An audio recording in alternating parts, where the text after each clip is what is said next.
So the second person they produce and they say, this is Sangeeta. So I said, no, this is not Sangeeta. They produce some other people. And they try to tell us this was them. And I said, no, I'm not, I know the students of my school, this is not her. And so, the guy was really getting frustrated with us. And in the meantime, everything we were doing in the office, the police would go and tell the traffickers about it. And the traffickers are showing up in our girls' hostel and threatening our staff. So the wardens are crying, the teachers are crying, the office manager was boxed, which I was telling you about earlier. And there were car chases. There was actually an intern who's not here today, from America, Carmen Leah, who's not here right now, but she was actually in the middle of a car chase because one trafficker slapped our guard. We had one security guard who was like this thin guy, and just slapped him and went inside the hostel and took some of the girls back in the evening. So our staff, two of them, jumped into a car and chased him. One was Carmen and one was someone else who lives in India. And so it was all of this drama going on with no police protection at all, because they were really not interested in us in getting the girl back. So we get the second girl back. And now there's one more missing. And they're saying, oh, she's been trafficked to another state, to West Bengal. There's no way we can find her. It's got to do with the other state. I said, I know all the police officers in the other state. I will help you, but I'm not giving up. And in the meantime, I was invited to speak in the UN and different places. So I spoke about this case. And I said, there is Sangeeta and she's missing and she's been trafficked to another case. And the police has finally registered a case. And just 2 weeks ago, while I was in New York, I got a text message from my team members in Bihar saying Sangeeta has been rescued. She's back and she's back in school. So this is the kind of danger and this is the kind of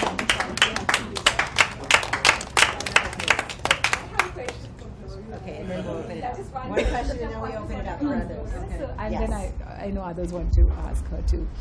That you know about our struggles at the grassroots level. You know that so many organizations in this very room are struggling against sex trafficking, the odds that we face, and how do you think we are going to change it? And when will it change? When will we see that it's finally tipped over? Just a little question like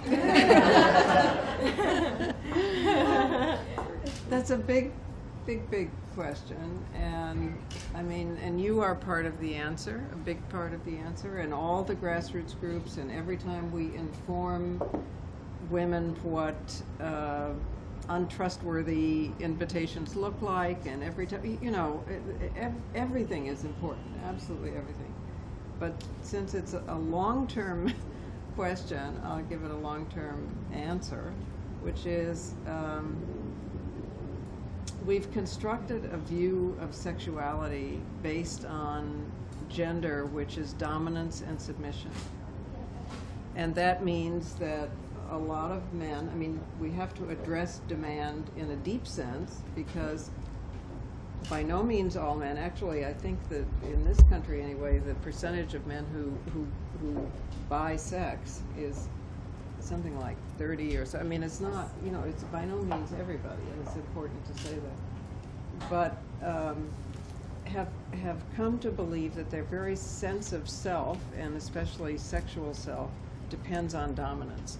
So they buy dominance, and they actually are so dependent on dominance that if they can't get it from an adult, they get it from children. It's part of the reason, it is the reason I think that most young boys are not sexually abused by gay men, but by heterosexual men, because passivity or submission is sexualized to them, and so children are sexualized. So I think the long-term answer is changing the very gender roles themselves, so that, and from a positive point of view, eroticizing equality. I mean, I always say to groups...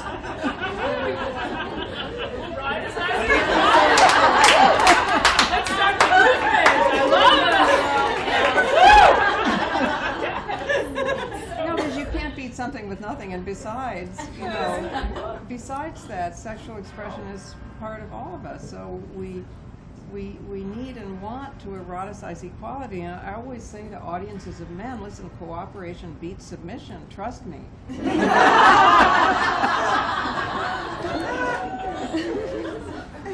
So I really think that's the long-term answer. There are sub-answers too, because if you have been sexually abused as a young child, or if you've experienced pain as intertwined with love as a young child, then you may continue to think until you have a chance to dig it out, you know, that pain and pleasure or love are intertwined, and you can only get one with the other. You know, it's where sadomasochism comes from. You know, because nature tells us that what's good for us, it tells us by making it pleasurable, and tells us what's bad for us by pain. So it takes a lot of doing to intertwine those two things, and they're not so easy necessarily to unintertwine. And if you've been really sexually abused as a child, male or female, you may come to believe that's your only worth, and that's your only identity, or that's the only way you can relate to people, you know. So there's complexity here. But I would say that having sensible laws that, now our laws to punish the prostituted woman, not, more than the pimp, the trafficker, or the John. But having sensible laws and enforcing those laws are certainly short-term answers. Yeah. And providing alternatives, because, it isn't like girls get up in the morning and say, here's my big dream, I want to be a prostitute. It's economic necessity. We have to make alternatives. But in the long term, there's really no answer, or the answer is humanizing the gender roles. Olaf Palme, I fear this, ignore that, it's embarrassing. Olaf Palme, who is was the chief of state of Sweden, he always said that the gender roles is, pay no attention, yes, whoever it is, sorry, I'm sorry, that the gender roles were the deepest cause of violence on earth, that all violence not in immediate self-defense was normalized and required by gender roles and the model of gender roles. And I think we know that now, and I think we're proceeding on. I feel a lot of hope about this. It's not hopeless. It's not hopeless. We're all here. It's not hopeless. And we understand what a huge problem it is, and we understand the economics of it, and we don't normalize it anymore, I hope. And even though some people still say there's always been prostitution and there always will be, we can show them plenty of cultures and societies in which that's not true, where men and women have equal power and the gender roles are there for, the Native American cultures, 500 or 600 of them didn't have prostitution. The original cultures, the Khoi and the San in Africa, the Dalits in India, I think that we know that it's enough, a critical mass of people know that it's not inevitable, and we know the path. And it's going to be a long path, but we're going to stay on it. Do people have questions? We have time for a few questions. Yes. Answers. We could use answers. Yes. I don't have an answer, but I do have an inquiry, because I was very interested in that eroticizing equality. And maybe some of you have seen it in more detail. I only saw a coming attraction for a TV show or a movie about Svetlana. Has anybody seen? But it looks like this is a woman who runs a brothel and engages other Russian prostitutes, and they're powerful people. And that's why I don't know more about it, because my mind went numb at that point. But I think that this is a way of eroticizing equality in the most bizarre sense of that. So that's romanticizing prostitution. No, it's imagining that prostitutes are powerful, and that's very dangerous.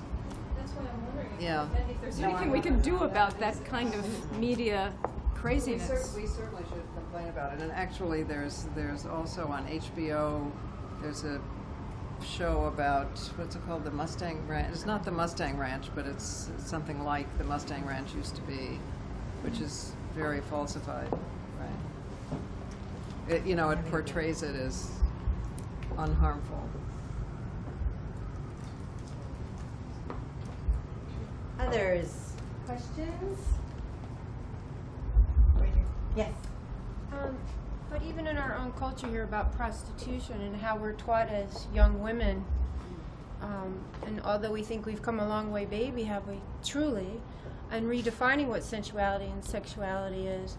And so how do we, as women here, teach that to our own children? And I can tell you that I work with young girls, and out of the 12 girls that I just did a empowerment with, and here in our culture, they come from great families, and the mothers can only do so much, and the parents can only do so much.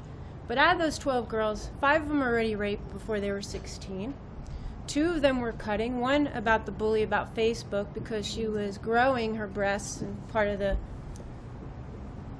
being a woman, and went across Facebook and told everybody that she was stuffing her bra and trying to take scissors to cut off her breasts.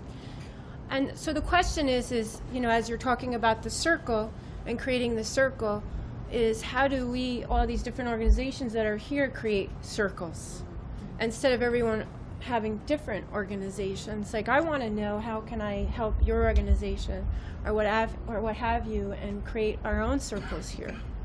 And so I guess it's a question. It's kind of a wish, a desire, at the same time of asking for help. So I wanted to say thank you, because it's just fabulous what you're doing. Well, and thank you for you know, working with those girls, because they, you know, we all do what we see, not what we're told, or at least more than what we're told. We do what we see. So we teach by our example, you know, and in little ways. You know, every time a woman passes a mirror and criticizes the way she looks, you know, a girl is watching. And you know, every time there's an assumption that you have to play the subordinate role, whether from the father or the mother, in order to be loved. It's, you know, I mean, we all have ways of teaching, big time. When I go to high schools, I certainly see what you're talking about, you know, no doubt. I mean, you know, girls are having breast implants as part of their sweet 16, you know. Oral sex, girls are performing oral sex. We always end up having a really interesting discussion about what's in it for you. Large light bulbs go on about